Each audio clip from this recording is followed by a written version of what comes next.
Assalamualaikum warahmatullahi wabarakatuh.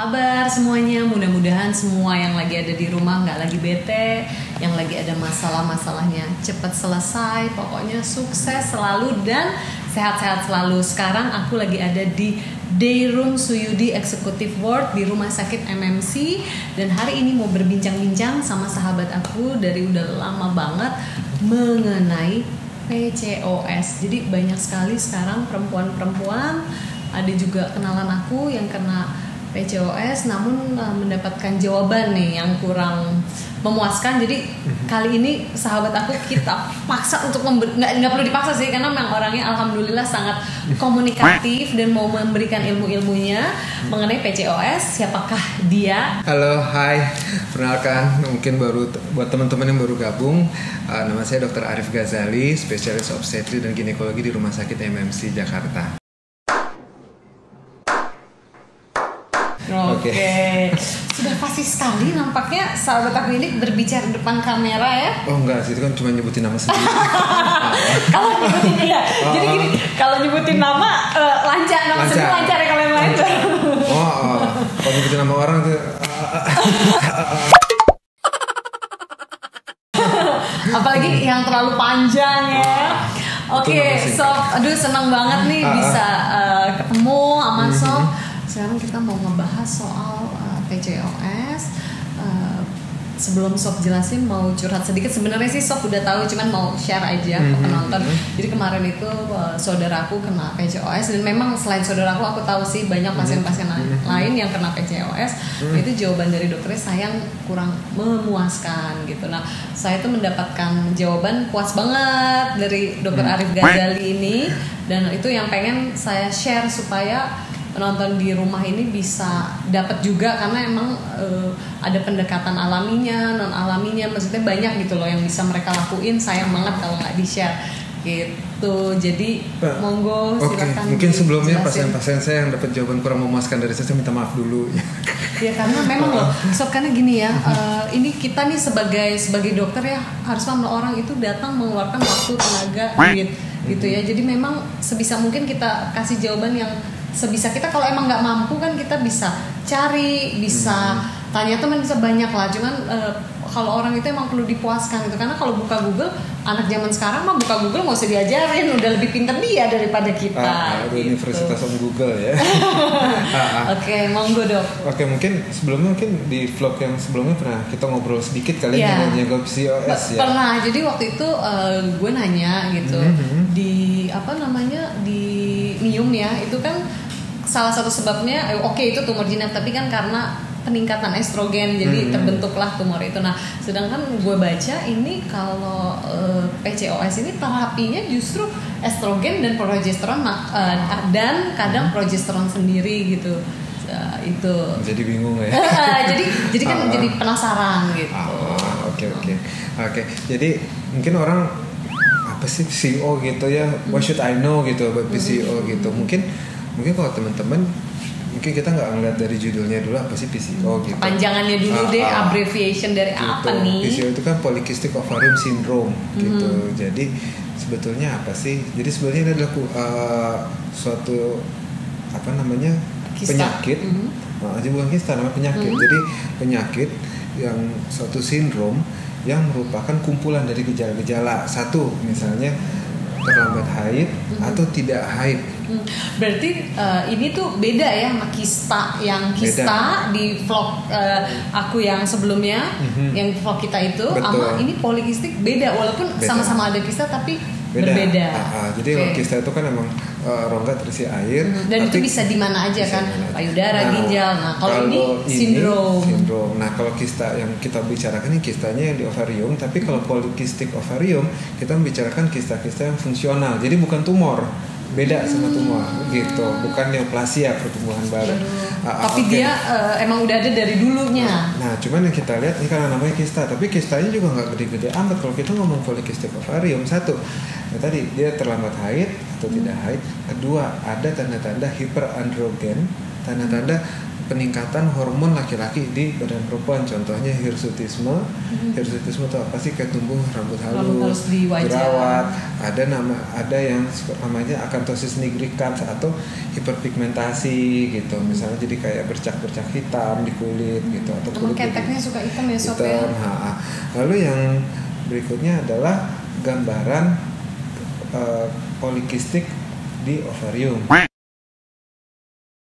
gitu. Jadi di ovarium itu kita dapatkan di mana telurnya itu banyak dan kecil-kecil. Jadi kayak banyak kista di ovarium, tapi kistanya itu ukurannya nggak lebih dari 1 cm dan jumlahnya itu lebih dari 12 di satu ovarium gitu. Nah, misalnya ada 2 dari ketiga gejala itu,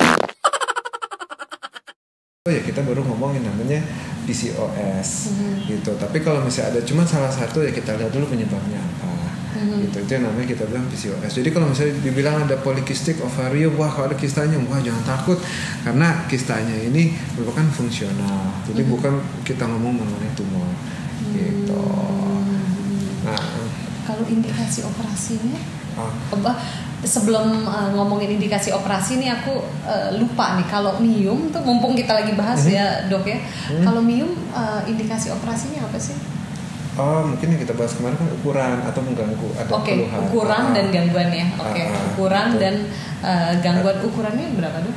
Kalau ukuran di atas 3 atau di atas 4 bulan, kayak seperti kehamilan di atas 4 bulan kita baru operasi. Gitu. Tapi kalau misalnya kecil mah nggak usah. Sip. Soalnya lupa, mumpung ingat kan susah ketemu dokter Arif Ghazalinya nih, super sibuk.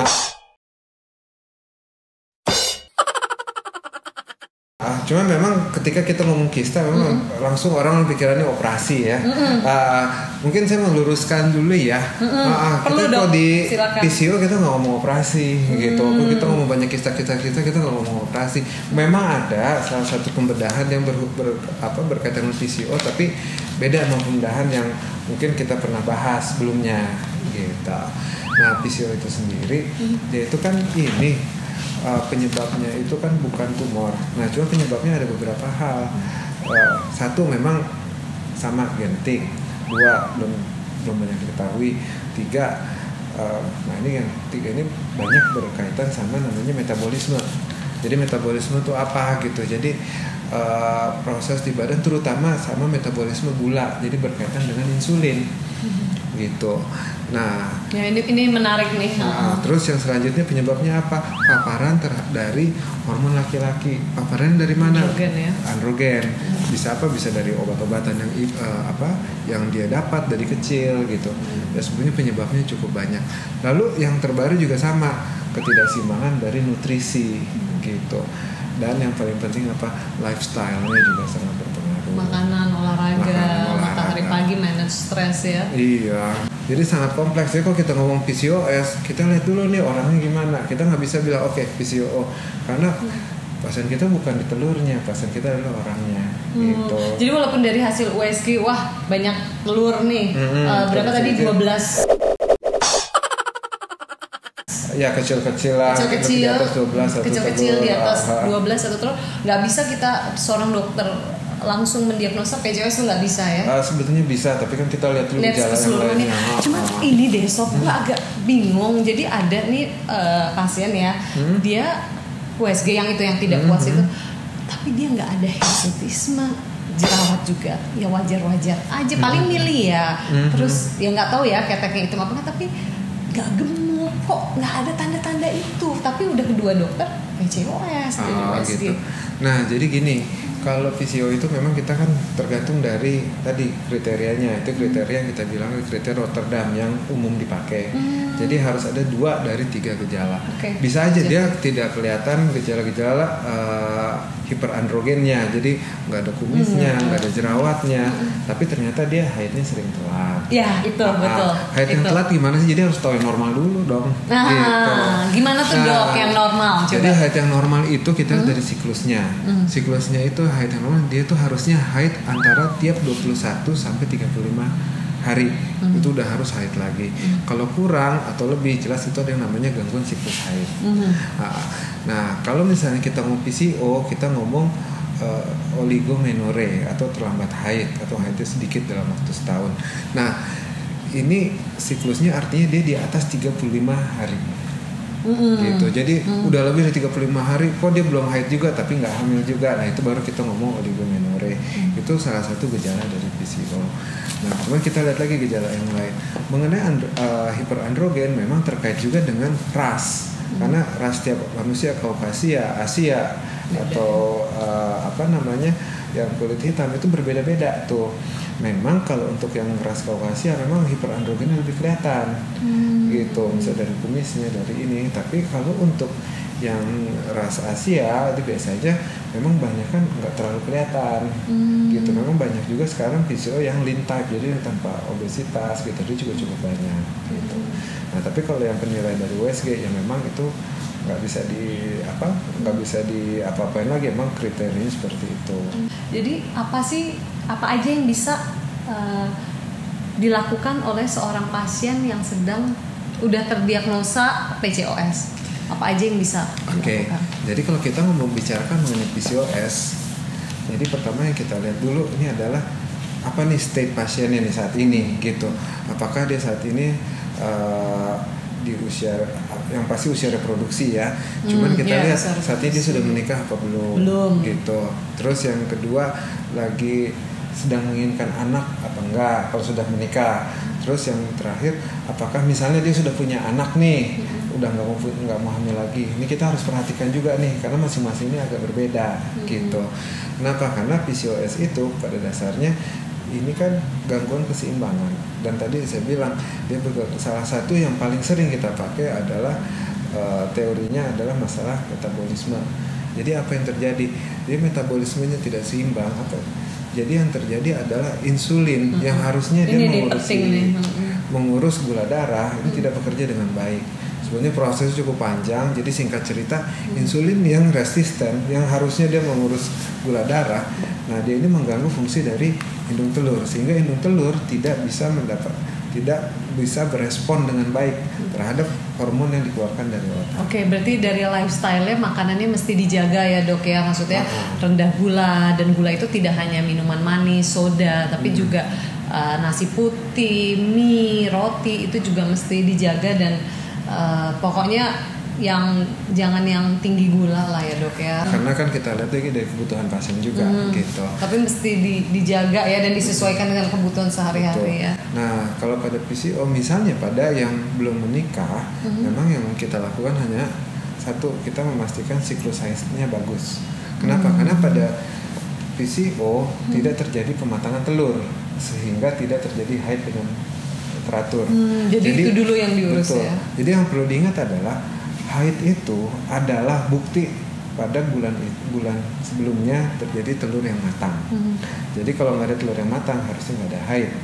Jadi pada siklus haid yang normal itu terjadi keselarasan antara dua hormon estrogen dan progesteron. Jadi sebelum telurnya matang itu yang dominan adalah hormon estrogen. Tapi setelah telurnya matang, setelah ovulasi, yang dominan adalah hormon progesteron. Nah ini harus dipahami dulu nih. Jadi kalau pada kasus PCO, kenapa dia panjang, nggak ada telur yang matang? Akibatnya apa? Terjadi paparan estrogen yang terus menerus ya dalam bulan itu. Atau kalau misalnya dia tidak ovulasi dalam waktu panjang, itu selama itu dia selalu dalam paparan estrogen. Estrogen pada kadar yang baik ya bagus, dia bikin kinclong, memperbaiki fungsi badan, memperkuat tulang. Tapi pada kondisi dia paparan terus menerus tidak diseimbangkan oleh si progesteron, dia bisa berubah menjadi karsinogen. Jadi bisa berpengaruh. Misalnya tadi kita mungkin kemarin sudah membicarakan soal miom, bisa bikin miom. Kalau memang dia punya bakat, ini bisa mengakibatkan kista atau penebalan dinding rahim. Tapi itu balik lagi nggak serta merta bikin seperti itu kan, balik lagi juga secara genetik gimana juga dari internal dari pasiennya juga. Nah, Nah itu yang harus pada yang usia muda. Jadi gimana? Jadi kita coba seimbangkan hormonnya, gitu. Tadi mungkin sempat disinggung, kok dikasih estrogen dan progesteron? Nah itu pertanyaan gue. Di Mium kan itu estrogennya. Nah ini kenapa kok malah dikasih gitu? Nah jadi pada kasus PCO karena ketidakseimbangan dari hormonal, jadi dari liver itu sebetulnya menghasilkan protein namanya SHBG. SHBG itu artinya sex hormone binding globulin. Jadi dia protein yang mengikat hormon seks. Pada PCO kadarnya turun. Gitu. Sehingga apa? Sehingga hormon khususnya hormon laki-laki dia jadi bebas bergerak di badan, sehingga timbullah gejala-gejala ya tadi kayak hirsutisme, tumbuh kumis, jerawat. Nah di sini nih kita ngomong masalah penggunaan hormon, pengobatan hormonal. Jadi pengobatan hormonalnya salah satunya adalah OCP, oral combined kontraseptif, gitu. Oh, yang itu estrogen dan progesteron bukan? Iya. Jadi kombinasi antara apa namanya itu istilahnya? Pil KB aja. Oh, pil KB. Tapi nama itunya oral combined ini kontraseptif. Oke, pil KB ya istilah awamnya ya. Oke. Terus? Nah intinya adalah kita memberikan pil KB adalah untuk meningkatkan hormon SHBG, sehingga dia bisa meningkatkan bisa mengikat hormon testosteron atau hormon androgen dari badan si pasien itu. Nah memang pil KB-nya macam-macam ya. Ada yang ada yang namanya ini yang lebih mengikat ada anti testosteron. Sebetulnya sih semuanya sih sama-sama aja, tapi memang ada beberapa produk yang dengan anti testosteron dia bisa menghilangkan efek testosteronnya lebih cepat gitu. Jadi misalnya dia ada jerawat gitu, ada kumis-kumis halus, nah itu bisa menghilangkan lebih cepat. Oke, gitu. Jadi lifestyle diubah, pola makan, olahraga, kemudian tadi apa dok? Yang tadi tergantung. Jadi tergantung dari apa yang kita temukan. Kalaupun misalnya dari PCO-nya masalahnya adalah hiperandrogen yang lebih dominan, ya kita tekan androgennya. Berarti sebelumnya dilakukan pemeriksaan hormon dulu ya? Betul. Jadi kalau untuk PCO kita lihat biasanya dulu apa aja sih dok yang diperiksa? Nah kalau di PCO ini kan bisa pemeriksaan lab. Nah ini PCO ini banyak nih kita melakukan pemeriksaan lab. Nah biasanya kalau untuk pada kasus-kasus yang belum mau punya anak kita tidak melakukan. Tapi yang udah di atas 30 atau yang sudah ingin hamil atau tidak haid itu udah cukup panjang di atas 3 bulan, nah kita akan melakukan pemeriksaan laboratorium. Nah beberapa hormon yang kita lihat adalah FSH dan LH. Gitu. Kenapa? Karena pada PCO FSH dan LH itu akan terbalik. Karena harusnya FSH lebih tinggi dibanding LH. Kalau PCO dia terbalik, LH bisa lebih tinggi gitu. Lalu apalagi hormon kita lihat hormon androgennya, androgen index. Sorry. Jadi kalau pada PCO yang lebih tinggi malah LH-nya ya? LH-nya. Gitu. Lalu apalagi androgen indeksnya, kita lihat androgennya berapa gitu. Ya, itu salah satunya. Memang ada beberapa lagi, cuman tergantung kebutuhan. Misalnya kalau untuk yang memang mau hamil atau apa, kita biasanya periksa juga saat ini AMH atau anti Mullerian hormon untuk melihat seberapa reaktif sih sebetulnya si telurnya ini. Nah kalau misalnya pada PCO dia kadarnya bisa tinggi sekali gitu, bisa di atas 5 gitu. Normalnya antara 1 sampai 4 gitu. Nah sebenarnya 1 sampai 4 itu kadar telur yang mudah dibuahi. Kurang dari 1 kita berpikir 0, sekian itu kita berpikir kalau si cadangan kesuburannya udah rendah. Nah tapi kalau makin tinggi bukan berarti cadangannya banyak banget, enggak. Dia malah lebih susah untuk dirangsang, untuk